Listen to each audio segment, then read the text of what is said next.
คุ้มบ่เอาคำแท่งไปฝากกับธนาคาร ในคลิปนี้เราจะมาทดลองเปรียบเทียบระหว่างให้เห็นการที่เอาคำแท่งไปฝากในธนาคารว่าจะมีความคุ้มค่าส่ำใดและบ่คุ้มค่าส่ำใดรวมทั้งพาไปเห็นตัวจริงการถอนคำออกจากแอปเพื่อไปเข้าธนาคารและมาสรุปท้ายคลิปน้ำกันว่าจะคุ้มค่าหรือบ่เฮามาลงมือเฮ็ดไปพร้อมกันเลย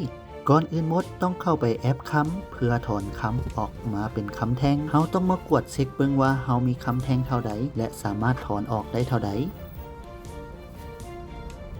เข้าไปที่การถอนคำเพื่อถอนคำกดเลือกสาขาที่สะดวกในที่นี้เฮาเลือกห้านคำพวงสาขาตลาดเช้าสำหรับห้องที่2เลือกน้ำหนักต้องการถอนสำหรับห้องที่3ก็คือการป้อนน้ำหนักที่เฮาต้องการในการถอนแต่การถอนนั้นเพิ่นจะป้อนในตามน้ำหนักต่อบาทบางคนก็จะเข้าใจแล้วว่าบาทหนึ่งมีจักกรัมบาทหนึ่งนั้นมี15กรัมกดขั้นตอนต่อไปในตัวนี้เราต้องได้อัปโหลดรูปในที่นี้เราต้องอัปรูปบัตรประจำตัวและรูปที่ถ่ายรวมกับบัตรประจำตัวถ้าบ่อัปแม่นระบบบ่อนุมัติหลังจากเราอัปขึ้นแล้วเราก็ไปขอการอนุมัติจากพนักงานใส่รหัสผ่าน6ตัวเลข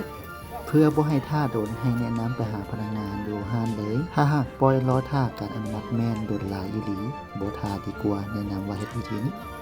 ได้มาแล้วคำแท่ง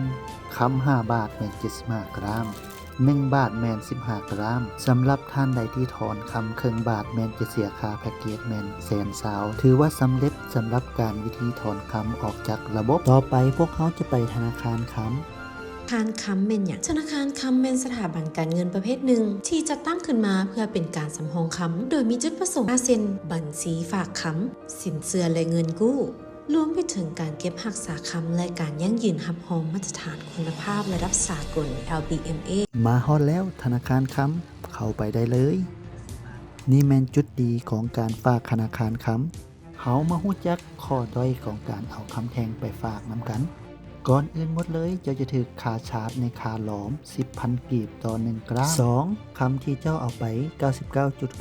99.99% เวลาละเจ้าไปหลอมแล้วเจ้าจะบ่ได้